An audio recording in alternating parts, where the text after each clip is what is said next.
अगर आपसे पूछा जाए कि आपकी जन्म कुंडली में केतु आपको किस तरह का परिणाम दे रहा है, क्या उसके पोटेंशियल है और क्या वो राजयोग बनाने में भी सक्षम है आपकी कुंडली में, तो इस बात का जवाब आप कैसे देंगे? कुंडली के अंदर केतु की पोजीशन को देखकर, केतु के प्लेसमेंट को देखकर हम ये कैसे पता लगाएंगे कि क्या हमारी कुंडली में केतु राजयोग कारक है या नहीं है?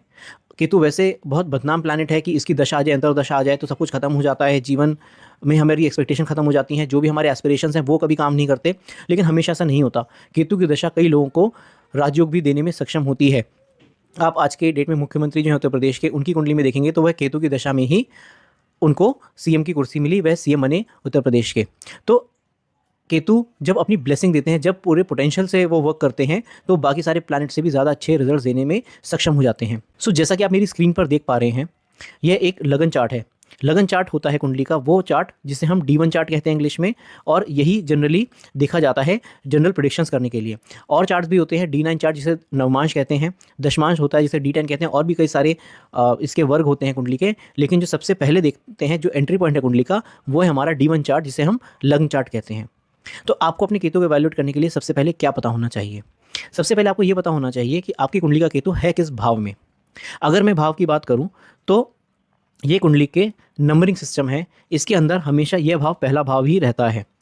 इसे लगन भाव भी कहते हैं। और इस तरीके से जैसे आप नंबरिंग देख रहे हैं, तो यह यहाँ पर हमारी कुंडली में जहाँ पर भी केतु होंगे उस भाव में हमें इस नंबरिंग सिस्टम के हिसाब से हम ये निकाल सकते हैं कि किस भाव में केतु हैं। तो हमें सबसे पहले क्या देखना है? केतु हाउस, केतु किस भाव में है। यानी कि मान लीजिए आपकी कुंडली में केतु इस भाव में बैठे हैं, तो अगर आप इस टेबल को देखें तो 10th हाउस में केतु अगर हैं, तो इसे हम कहेंगे इस एग्जाम्पल में कि केतु 10th हाउस में है हमारी कुंडली के।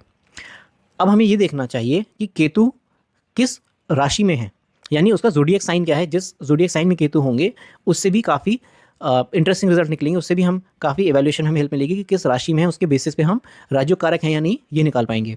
तो सबसे पहले ये देखिए कि आपके केतु के जहाँ पर भी केतु आपकी कुंडली में प्लेस है, जैसे कि हमने यहाँ का 10th हाउस है, तो 10th हाउस का केतु है, लेकिन यहाँ नंबर क्या लिखा हुआ है, ये नंबरिंग सिस्टम निकल कर आता है कि मान लीजिए कुंडली का यहाँ पर 3 नंबर लिखा हुआ है, तो 3 नंबर लिखा हुआ यदि अगर किसी भी कुंडली में होगा तो ये जेमिनी एसेंडेंट हुआ, यानी कि मिथुन लगन हुआ। तो यहाँ पर 4, 5, 6, 7, 8, 9, 10, 11, 12, 1 और 2।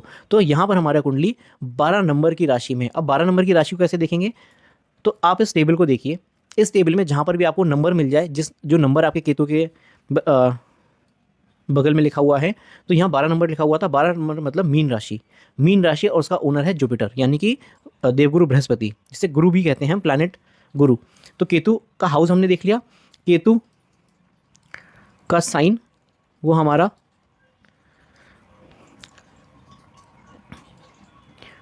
मीन, ये मीन राशि में है, और केतु का जो मीन राशि का ओनर है, यानी केतु का जो ओनर है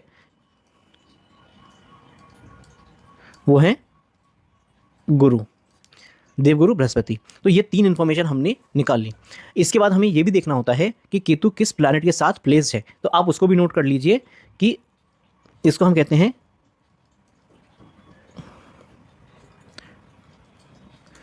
किसके साथ युति कर रहा है, यानी इसी भाव में और कौन कौन से प्लैनेट्स बैठे हुए हैं केतु के साथ। मान लीजिए इस भाव में यहाँ सूर्य बैठे होते तो हम कहते केतु की युति सूर्य के साथ हो रही है।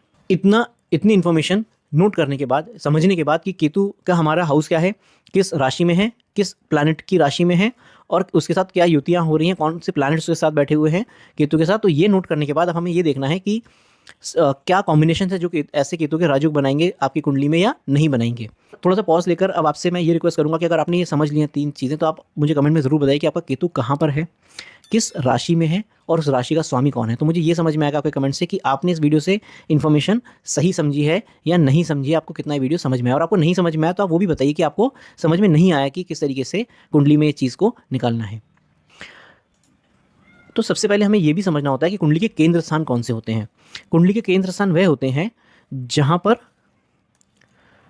पहला भाव, चौथा भाव, 7वां भाव और 10वां भाव, इन्हें कहते हैं हम केंद्र स्थान।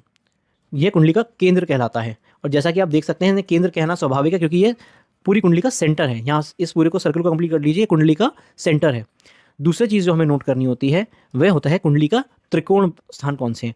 त्रिकोण स्थान होता है 5वां, 9वां और पहला। तो ये आप देखें त्रिकोण, इन तीनों को जोड़ दीजिए तो यह एक ट्रायंगल बना रहे हैं, तो इसलिए हम इसे कहते हैं त्रिकोण स्थान। तो सबसे पहले पहला स्टेप देखते हैं, जो राजयोग का पहला स्टेप है कि केतु किस भाव में, किस राशि में है। तो अब आप ये देखिए कि अगर केतु इन केंद्र या त्रिकोण स्थान में बैठे हुए हैं आपकी कुंडली में, तो यहाँ इन 4 स्थान में से किसी एक स्थान में बैठे हुए हैं, तो ये केंद्र हो गया। तो ये हो गया केतु, मान लीजिए यहाँ 10th हाउस में, तो ये केंद्र स्थान में बैठे हुए हैं। तो केंद्र स्थान में बैठे हुए हैं, और जो इस भाव का स्वामी है, हमने भाव का स्वामी निकालना सीखा था कि इसमें जो नंबर लिखा होता है उसका जो स्वामी होता है। तो मान लीजिए इस भाव का स्वामी, और यहाँ पर अभी मैं मान लेता हूँ 12 नंबर ही है, और इसके जो ओनर हैं वो गुरु हैं। मान लीजिए यह जुपिटर पंचम भाव में आ जाए, तो केंद्र भाव का स्वामी त्रिकोण में आ गया। यह केतु राजयोग बनाने में सक्षम हो गए। इसमें और भी ज़्यादा इसकी स्ट्रेंथ बढ़ते हुए भी हम देखेंगे कैसे स्ट्रेंथ बढ़ती है इस राजयोग की, लेकिन केतु यहाँ पर राजयोग बनाने में सक्षम हो गए। ऐसे प्लैनेट की राशि में बैठे हुए हैं केंद्र स्थान में, जो स्वयं त्रिकोण में बैठा हुआ है। ऐसे ही अब मान लीजिए, क्योंकि यहाँ पर 12 नंबर है, हमने जैसे कुंडली में कहा था 3, 4, 5, 6, यहाँ पर 7 नंबर आएगा। मान लीजिए यह केतु, ये दूसरा इसका आप रूल समझ लीजिए, सूत्र समझ लीजिए। 7 नंबर का ओनर कौन हुआ? प्लैनेट शुक्र। अब मान लीजिए केतु की युति शुक्र से हो जाए, और 12 नंबर राशि में शुक्र उच्च के होते हैं, तो मान लीजिए शुक्र और केतु 10वें भाव में एक साथ बैठे हुए हैं, और शुक्र पंचम भाव के स्वामी हैं। तो यह त्रिकोण स्थान का स्वामी केंद्र में आ गया। तो शुक्र तो है ही राजयोग कारक, और केतु भी यहाँ पर राजयोग बनाने में सक्षम हो गए, क्योंकि केतु एक ऐसे प्लैनेट के साथ बैठे हुए हैं जो त्रिकोण का स्वामी और केंद्र में है, उसके साथ युति कर रहे हैं। अब इसमें क्या है, ये दोनों इंडिविजुअल अगर देखें, मान लीजिए गुरु यहाँ होते और शुक्र यहाँ नहीं होते, शुक्र कहीं और होते जहाँ से वो राजयोग नहीं बना रहे हैं, या फिर शुक्र यहाँ पर होते और गुरु यहाँ नहीं होते जिससे राजयोग बना रहे हैं, तो ये दोनों इक्वल हो जाते हैं। लेकिन अगर ये दोनों कॉम्बिनेशन मौजूद हैं तो ये राजयोग सबसे ज़्यादा फोर्सफुल हो जाएगा, सबसे ज़्यादा स्ट्रेंथफुल हो जाएगा, जिसके अंदर बहुत ज़्यादा पावर है आपको शुभ रिजल्ट देने की केतु की दशा और अंतर्दशा में। तो यह एक चीज़ समझना बहुत इंपॉर्टेंट है कि केतु किस राशि में बैठे हुए हैं और उसका ओनर कहाँ पर है। हम किसी भी घर में रह रहे होते हैं, उसके मकान मालिक का कैसी स्ट्रेंथ है, उसके बेसिस पर हमें उतना परेशान करेगा नहीं करेगा, उसके मकान मालिक को समझना बहुत ज़रूरी है। ऐसे ही समझ लीजिए कि आप अगर कहीं एज अ टेनेंट रहते हैं तो। नेक्स्ट जो रूल आता है वो ये आता है और इसमें एक चीज़ और ये भी समझने की, मान लीजिए केतु 9th हाउस में होते और यहाँ पर 12 नंबर का स्वामी गुरु होते और यहाँ पर गुरु के साथ युति कर लेते, या फिर गुरु यहाँ पर होते, तो भी यह केतु जो है 12 नंबर के गुरु के साथ युति करते हैं। त्रिकोण का स्वामी केंद्र का स्वामी त्रिकोण में बैठ गया और केतु के साथ युति कर ली, तो यह भी केतु राजयोग कारक हो जाते। अब मान लीजिए कि केतु एक और फ्रेश कुंडली ले लेते हैं। मान लीजिए केतु हमारी कुंडली के 7वें भाव में है, एक नया भाव लेते हैं, तो यहाँ पर केतु बैठे हुए हमारी कुंडली में और असेंडेंट है 5 नंबर का। जब 5 नंबर होगा तो ये 11 नंबर यहाँ पर आ जाएगा, 6, 7, 8, 9, 10, 11, 12, 1, 2, तो ये इन भावों में नंबर होंगे। तो अभी मैं केंद्र त्रिकोण पे फोकस कर रहा हूँ, इसलिए सारे नंबर नहीं लिख रहा हूँ। अब यहाँ पर 1 नंबर के जो लॉर्ड हैं, यानी 1 नंबर राशि के लॉर्ड होते हैं मंगल। मान लीजिए यहाँ पर केतु मंगल के साथ युति करें और केतु यहाँ पर, और यहाँ पर मंगल वैसे भी 5 नंबर राशि में योग कारक हो गया, अभी योग कारक को समझते हैं, और केतु यहाँ पर सूर्य के साथ युति करें, यानी कि केंद्र के साथ। ये भी एक बहुत सक्षम राजयोग हो गया, क्योंकि केंद्र स्थान में एक ऐसी युति बनी जहाँ पर त्रिकोण और केंद्र के प्लैनेट का संबंध आ गया। ये रिवर्स भी हो सकता है कि यही कॉम्बिनेशन त्रिकोण में बन जाए, यानी कि मान लीजिए केतु हमारी कुंडली में त्रिकोण में होते, यहाँ पर होते, यहाँ केतु बैठे हुए 9 नंबर में और 9 नंबर में बैठे हुए, और यहाँ पर 11 नंबर का जो लॉर्ड है, यहाँ पर देखते हैं 11 नंबर के लॉर्ड हैं शनि। केतु यहाँ पर शनि के साथ युति करें, और यहाँ पर 2 नंबर, यानी कि ये तो केंद्र स्थान हो गया, और ये मंगल यहाँ पर 1 नंबर के जो लॉर्ड हैं, यहाँ मंगल के साथ युति करते, तो केतु शनि मंगल, ये भाव जो है सबसे ज़्यादा स्ट्रांग भाव हो जाता है कुंडली का। ऐसा व्यक्ति, इसकी सोच, इसके टेक्निकल स्किल्स को कोई मैच नहीं कर सकता, इसके डिजिटल कैपेबिलिटी को कोई मैच नहीं कर सकता ऐसे पर्सन के। तो ये एक बहुत इंपॉर्टेंट कॉम्बिनेशन बन जाता है जब केतु युति करते हैं केंद्र और त्रिकोण के प्लैनेट्स के साथ। अब बात करते हैं कि मान लीजिए केतु केंद्र में बैठे हुए हैं, त्रिकोण में बैठे हुए हैं, तो कुछ लग्नों के लिए प्लैनेट्स योग कारक होते हैं। अब आप इस टेबल को देखिए, और मैं एक एग्जाम्पल लेता हूँ। इस टेबल में 10 और 11 नंबर के जो लॉर्ड हैं वो है प्लैनेट शनि, यानी कि सैटर्न। अब अगर मैं यहाँ पर लिख दूँ 10 नंबर और 11 नंबर, 12, 1, 2, तो वृषभ लग्न की कुंडली में जो 10th हाउस और 9th हाउस के लॉर्ड हैं वो हैं शनि। इस कुंडली के लिए शनि योग कारक हो गए, क्योंकि ये एक केंद्र स्थान और एक त्रिकोण स्थान के स्वामी हो गए। तो अब अगर मान लीजिए केतु कुंडली में सपोज सेकंड हाउस में बैठे हुए हैं और यहाँ शनि के साथ युति कर रहे हैं, तो यह एक बहुत स्ट्रांग कॉम्बिनेशन है, राजयोग कारक है, क्योंकि एक ये योग कारक प्लैनेट के साथ केतु युति कर रहे हैं। ये युति और भी स्ट्रांग हो जाएगी अगर यही कॉम्बिनेशन किसी केंद्र स्थान में बन जाए या यही कॉम्बिनेशन किसी त्रिकोण स्थान में बन जाए। तो इस तरीके से देखा जाता है कि केतु की स्ट्रेंथ को आप देखिए कि किस तरीके की स्ट्रेंथ रख रहे हैं केतु। अब आप ये देखिए कि केतु के पास अगर ये सारे कॉम्बिनेशन नहीं है तो एक कुंडली में कंसेप्ट होता है विपरीत राजयोग का। तो क्या केतु विपरीत राजयोग बना रहे हैं? तो इसको देखने के लिए बहुत सिंपल सी चीज़ है कि मान लीजिए केतु 6, 8, 12 भावों में हो, और जैसी 6, 8, 12 भावों की बात होती है तो लोग डर जाते हैं, समझ लेते हैं कि ज़िंदगी खत्म हो गई, इससे रिलेटेड प्लैनेट की दशा आ जाए, अंतरदशा आ जाए तो हमारे जीवन में कुछ नहीं बचा। बट यहाँ से राजयोग कैसे बनता है? केतु मान लीजिए अष्टम भाव में बैठे हुए हैं और यहाँ जो नंबर लिखा हुआ है वो लिखा हुआ है 7 नंबर। 7 नंबर लिखा है तो यहाँ पर 5 नंबर होगा, क्योंकि 5, 6 और 7 इसके लॉर्ड कौन हुए? सूर्य। और केतु यहाँ पर सूर्य के साथ युति कर लें। इसका मतलब हुआ कि केतु जो है यहाँ पर सूर्य विपरीत राजयोग बना रहे हैं और केतु जो है विपरीत राजयोग में पार्टिसिपेट कर रहे हैं। जब भी केतु की दशा अंतरदशा आएगी यह रिजल्ट देने में सक्षम हो जाएंगे। और ये केतु अगर पंचम भाव में भी होते, मान लीजिए पंचम भाव में केतु बैठे हैं, उसका ओनर सूर्य यहाँ बैठे हुए हैं, तब भी ये पॉजिटिव रिजल्ट देने में सक्षम हो जाते हैं। ये विपरीत राजयोग है। जब भी छठे भाव का स्वामी, तो मैं कलर चेंज कर लेता हूँ पेन का, जब भी छठे भाव का स्वामी, ये छठा भाव है, इस भाव का स्वामी अष्टम में आ जाए या द्वादश भाव में आ जाए तो यह एक अपने आप में एक तरीके का राजयोग हुआ। विपरीत राजयोग कहते हैं। इनिशियली कुछ कठिनाई आती है लेकिन वो सॉल्व होकर आपको राजयोग मिलता है। इस भाव का स्वामी यहाँ आ जाए और यहाँ आ जाए तो ये अपने आप में एक राजयोग हुआ। और अष्टम भाव का स्वामी या तो छठे भाव में आ जाए या 12th हाउस में आ जाए तो ये अपने आप में एक राजयोग हुआ।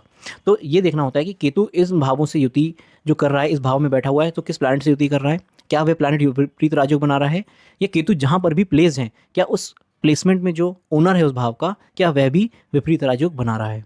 तो बेसिकली अगर देखा जाए तो हमारे 3 कॉम्बिनेशन बहुत इंपॉर्टेंट हैं कि केतु या तो पहला जो हुआ वो केंद्र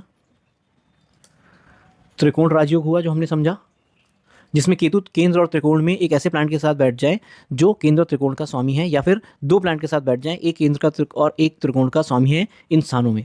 दूसरा हमने जो समझा कि वह योग कारक ग्रह के साथ युति करे कुंडली के अंदर कहीं भी। और तीसरा हमने समझा विपरीत राजयोग। तो ये हमने समझा विपरीत राजयोग। अब इसको यह मत समझिए कि केतु है राजयोग बना रहा है तो आपको बहुत सारी वेल्थ मिल जाएगी, आप अमीर बन जाएंगे। वेल्थ का योग और आपकी कुंडली में राजयोग दोनों अलग बातें हैं। राजयोग है आपका वर्क लाइफ बैलेंस बहुत अच्छा होगा अगर 10th हाउस और 9th हाउस के कॉम्बिनेशन से राजयोग बन रहा है, जैसा हमने समझा। अगर आपकी कुंडली में वेल्थ होगा तो आपके पास धन बहुत होगा, लेकिन हो सकता है आप उसे एंजॉय ना कर पाएं, उसको अपने जीवन में उसको भोग ना पाएं। तो ये समझना बहुत ज़रूरी है कि राजयोग और वेल्थ योग दोनों अलग बातें हैं। राजयोग होगा तो हो सकता है आपके पास वेल्थ भी हो, उसके अलावा कई चीज़ें भी हों। वेल्थ योग होगा तो आपके पास वेल्थ होगी लेकिन आपको फिर ये देखना पड़ेगा कि आप उसको भोग पाएंगे या नहीं भोग पाएंगे। उसके लिए आपको अपनी कुंडली के बाकी कॉम्बिनेशंस को देखना चाहिए। तो आपने ये वीडियो देखा, अगर आपने इसे समझा और आपको ये हेल्पफुल लगा तो आप इसको लाइक ज़रूर करिए, इसे शेयर करिए लोगों के साथ जिनको अपनी कुंडली में कुंडली देखने का इंटरेस्ट है, उन्हें कुंडली देखना नहीं आता है। और मुझे कमेंट में ज़रूर बताइए कि आपकी कुंडली का केतु राजयोग कारक है या नहीं है इस वीडियो के आधार पे, या केतु कहाँ पर प्लेस्ड है, आप ये भी मुझे ज़रूर बताइए। जल्द आएंगे ज्योतिष से जुड़े नई वीडियो के साथ, तब तक के लिए नमस्कार।